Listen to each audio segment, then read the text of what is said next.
एक बार भगवान बुद्ध जेतवन विहार में रह रहे थे। भिक्षु चक्षुपाल भगवान से मिलने के लिए आए थे। उनके आगमन के साथ उनकी दिनचर्या, व्यवहार और गुणों की चर्चा भी हुई। भिक्षु चक्षुपाल अंधे थे। एक दिन विहार के कुछ भिक्षुओं ने कुछ मरे हुए कीड़ों को चक्षुपाल की कुटी के बाहर पाया और उन्होंने चक्षुपाल की निंदा करनी शुरू कर दी कि उन्होंने इन जीवित प्राणियों की हत्या की। भगवान बुद्ध ने निंदा कर रहे उन भिक्षुओं को बुलाया और पूछा कि क्या तुमने भिक्षुकों की ढिढे मारते हुए देखा है? उन्होंने उत्तर दिया, नहीं। इस पर भगवान बुद्ध ने उन साधकों से कहा कि जैसे तुमने उन्हें कीड़ों को मारते हुए नहीं देखा, वैसे ही चक्षुपाल ने भी उन्हें मरते हुए नहीं देखा और उन्होंने कीड़ों को जानबूझकर नहीं मारा है। इसलिए उनकी भर्त्सना कर भिक्षुओं ने इसके बाद पूछा कि चक्षुपाल अंधे क्यों हैं? उन्होंने इस जन्म में अथवा पिछले जन्म में क्या पाप किए? भगवान बुद्ध ने चक्षुपाल के बारे में कहा कि वे पूर्व जन्म में एक चिकित्सक थे। एक अंधी स्त्री ने उनसे वादा किया था कि यदि वे उसकी आंखें ठीक कर देंगे तो वह और उसका परिवार उनके दास बन जाएंगे। स्त्री की आंखें ठीक हो गईं, पर उसने दासी बनने के भय से यह मानने से इनकार कर दिया।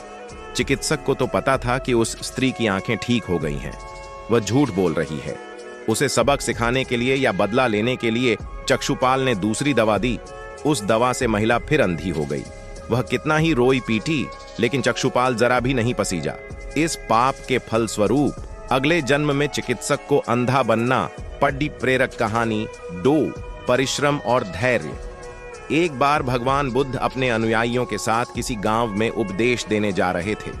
उस गांव से पूर्व ही मार्ग में उन लोगों को जगह जगह बहुत सारे गड्ढे खुदे हुए मिले।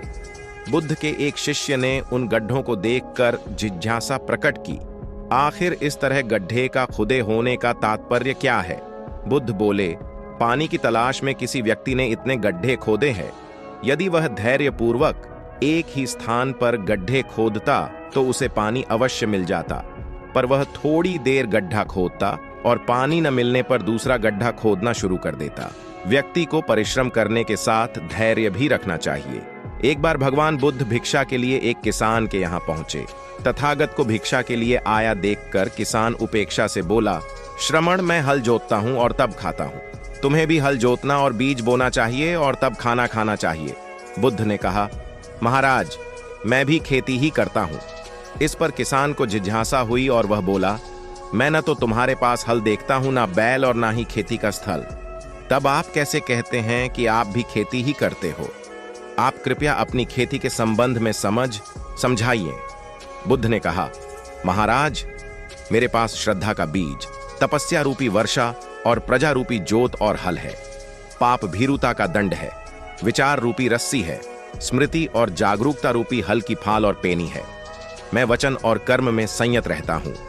मैं अपनी इस खेती को बेकार घास से मुक्त रखता हूं और आनंद की फसल काट लेने तक प्रयत्नशील रहने वाला हूं। अप्रमाद मेरा बैल है जो बाधाएं देखकर भी पीछे मुंह नहीं मोड़ता है। वह मुझे सीधा शांति धाम तक ले जाता है। इस प्रकार मैं अमृत की खेती करता हूं। प्रेरक कहानी 4, दान की महिमा। भगवान बुद्ध का जब पाटलिपुत्र शुभागमन हुआ तो हर व्यक्ति अपनी अपनी सांपत्तिक स्थिति के अनुसार उन्हें उपहार देने की योजना बनाने लगा। राजा बिंबिसार ने भी कीमती हीरे, मोती और रत्न उन्हें पेश किए। बुद्ध देव ने सबको एक हाथ से सहर्ष स्वीकार किया।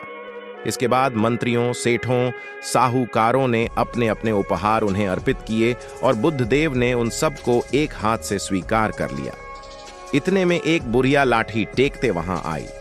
बुद्ध देव को प्रणाम कर वह बोली, भगवान, जिस समय आपके आने का समाचार मुझे मिला उस समय मैं यह अनार खा रही थी। मेरे पास कोई दूसरी चीज न होने के कारण मैं इस अधखाए फल को ही ले आई हूं। यदि आप मेरी इस तुच्छ भेंट स्वीकार करें तो मैं अहोभाग्य समझूंगी। भगवान बुद्ध ने दोनों हाथ सामने कर वह फल ग्रहण किया। राजा बिंबिसार ने जब यह देखा तो उन्होंने बुद्ध देव से कहा, भगवान, क्षमा करें, एक प्रश्न पूछना चाहता हूं। हम सब ने आपको कीमती और बढ़े उपहार दिए, जिन्हें आपने एक हाथ से ग्रहण किया, लेकिन इस बुढ़िया द्वारा दिए गए छोटे एवं झूठे फल को आपने दोनों हाथों से ग्रहण किया। ऐसा क्यों? यह सुन बुद्ध देव मुस्कुराए और बोले, राजन, आप सबने अवश्य बहुमूल्य उपहार दिए हैं, किंतु यह सब आपकी संपत्ति का 10वां हिस्सा भी नहीं है। आपने यह दान दीनों और गरीबों की भलाई के लिए नहीं किया है, इसलिए आपका यह दान सात्विक दान की श्रेणी में नहीं आ सकता। इसके विपरीत इस बुरहिया ने अपने मुंह का कौर ही मुझे दे डाला है। भले ही यह बुरहिया निर्धन है, लेकिन इसे संपत्ति की कोई लालसा नहीं है। यही कारण है कि इसका दान मैंने खुले हृदय से दोनों हाथों से स्वीकार किया है। दोस्तों, इस चैनल की ग्रोथ आपके हाथ में है। आप चाहो तो सब्सक्राइब करके हमें सपोर्ट कर सकते हैं। हमें कमेंट करके बताएं कैसी लगी आपको ये कहानी। अगर आपके पास भी ऐसी कोई कहानी है तो हमें जरूर शेयर करें। हम कोशिश करेंगे आपके कहानी को लिखने का। आपने मेरे चैनल को सब्सक्राइब किया, आपका शुक्रिया अदा कैसे करें? धन्यवाद।